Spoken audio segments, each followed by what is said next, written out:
বন্ধুরা, আজকে আমি সকালে টিফিনে বানাবো সুজির পরোটা। তার জন্যে কড়া বসিয়েছি, কড়াটা গরম হয়ে গেছে। আর এখন আমি অল্প করে সাদা তেল দেবো।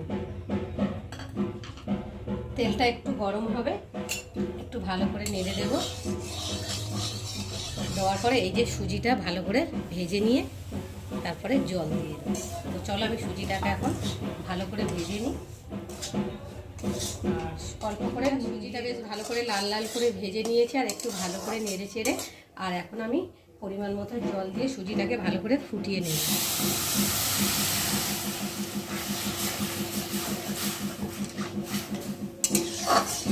দেখো একটু নাড়তে নাড়তে সুজিটা গাঢ় গাঢ় হয়ে গেছে। দেখো সুজিটা নাড়তে নাড়তে জলটাও শুকিয়ে গেছে, আর সুজিটা কতটা গাঢ় গাঢ় মতো হয়ে গেছে, একদম শুকনো হয়ে গেছে। আর যেহেতু শুকিয়ে নেব সুজিটা, না হলে আটার সাথে মাখা যাবে না। চলো আমি এখন ভালো করে একটু শুকনো শুকনো করে সুজিটাকে শুকিয়ে নেব। সুজিটা সেদ্ধ হয়ে গেছে দেখতে পাচ্ছ, আর কড়া থেকে ছেড়েও আসছে। তখন বুঝে নিতে হবে যে সুজিটা প্রায় সুজিটা নাড়তে নাড়তে অনেকটাই শুকিয়ে গেছে। দেখো ডালা ডালা মতো হয়ে গেছে। আর এখন আমি কড়া থেকে সুজিটাকে নামিয়ে নেব। দেখো আপনি একটি ছেড়ে যাচ্ছে। আর সুজিটাকে আমি একটু ভালো করে ঠান্ডা করে নেব, নিয়ে তারপরে 500 গ্রাম ময়দা নিয়েছি আর 1 প্যাকেট সুজি নিয়েছি। সুজিটা ঠান্ডা করতে দিয়েছি আর ময়দাটাকে ঢেলে গামলায় করে নিয়ে নিয়েছি। আর এখন আমি পরিমাণ মতো দিয়ে দেবো নুন, তারপর দিয়ে দেবো চিনি, তারপরে দিয়ে দেবো সাদা তেল।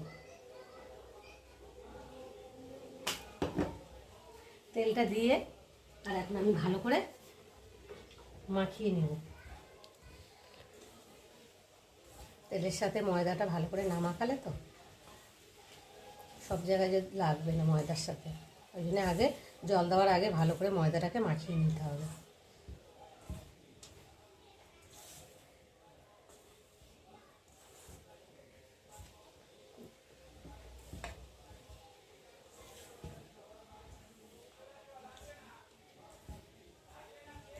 দেখো ময়দাটাকে ভালো করে তেলের সাথে চিনির সাথে মাখিয়ে নিয়েছি। আর এখন এই যে সুজিগুলো দিয়ে দেবো।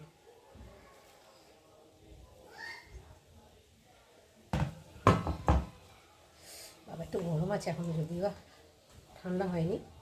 এখন সুজির সাথে ময়দাটাকে আমি ভালো করে মেখে নেব।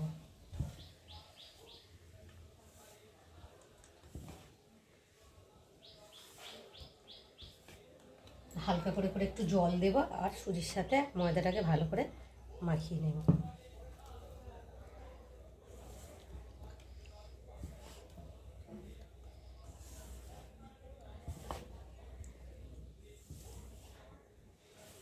তো বন্ধুরা চলো ভালো করে ময়দার সাথে মেখে নিয়েছি, নিয়ে আর এখন এই দেখো বড় বড় করে লেচি বানিয়ে নিচ্ছি। দেখো তো বেলবো, তো এরকম করে বড় বড় করে বেললে তো পরোটা বেশ বড় বড় হবে, আর দেখতেও ভালো লাগে, খেতেও ভালো লাগবে। তো দেখো আমি সবগুলো ভালো করে লেচি করে নিয়েছি, আর এখন আমি একে একে বেলবো। বেলে নিয়েছি, নেওয়ার পরে একটা বেলেও নিয়েছি দেখো।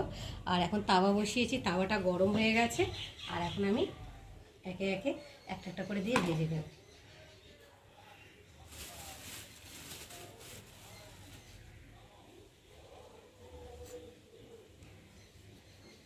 হালকা হালকা করে বেলতে হবে, কেন সুজি দেওয়া হয়েছে তো নরম, তার জন্যে ময়দা দিয়ে বলছি। তোমরা চাইলে তেল দিয়েও বেলতে পারো।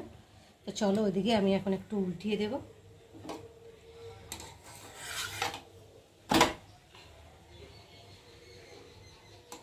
নরম তো, মানে খুন্তি দিয়ে উল্টাতে পারছি না, যদি ভেঙে যায়।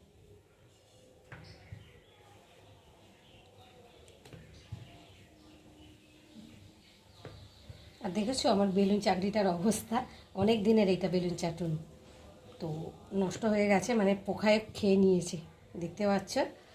তো বেলা যায় বলে আর ছাড়িনি, যতদিন যাবে তারপর বাদ হয়ে যাবে। যাই হোক আমি এখন সুন্দর করে করে গোল গোল করে বেলে নিয়ে আরেকবার ওইটাকে উল্টিয়ে দেব। একটু ভালো করে ভেজে নিতে হবে, না হলে তো তেলটা দিলে টেনে নেবে।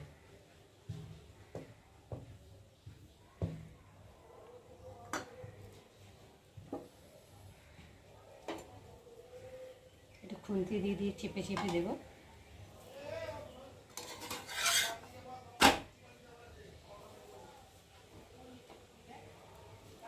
দিয়ে আর এবার চারিগালা দিয়ে সাদা তেল দিয়ে দেবো।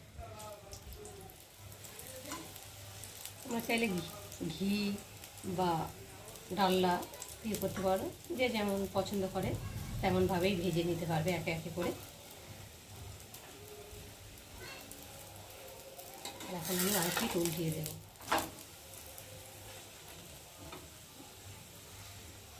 একটু তেল বেশি করে দিলে ভাজাটা ভালো হবে, খেতেও ভালো লাগবে।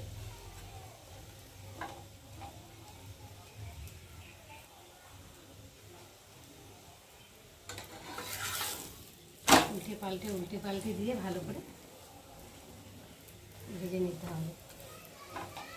আর সুজির পরোটা তো খেতে ভীষণ সুন্দর লাগে, যেহেতু যেন নরম নরম হয়, টেস্টি হয়, খেতে ভালো লাগে। তো তোমরা কারা কারা এরকম করে খেয়েছো আমাকে কিন্তু অবশ্যই জানিও, আর যারা খাওনি তারাও জানিও। আর যারা খাওনি তারা এইভাবে খেয়ে দেখো, ভীষণ ভালো লাগে। সকালের টিফিনে জমে যাবে খেতে। ভালো করে করে চেপে চেপে দিলে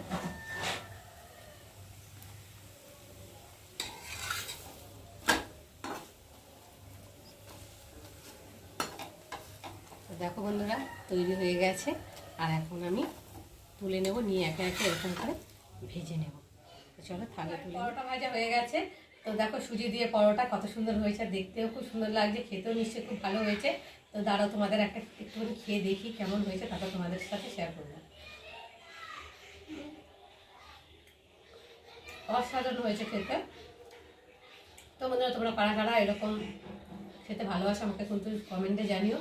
আর আমার আজকের রেসিপি পরোটা সুজি দিয়ে কেমন লাগলো তোমরা কিন্তু অবশ্যই কমেন্ট করবে। আর ভালো লাগলে লাইক করো, শেয়ার করো। আর আমার চ্যানেলে যদি নতুন হয় তাহলে চ্যানেলটাকে সাবস্ক্রাইব করো। তো চলো আবার দেখা হবে তোমাদের সাথে পরের ব্লগে। তখন তোমরা তোমাদের খেয়াল রাখো, তোমরা আমার চ্যানেলটাকে সাবস্ক্রাইব করতে থাকো আর আমি এদিকে টিফিন করতে থাকি। চলো টাটা।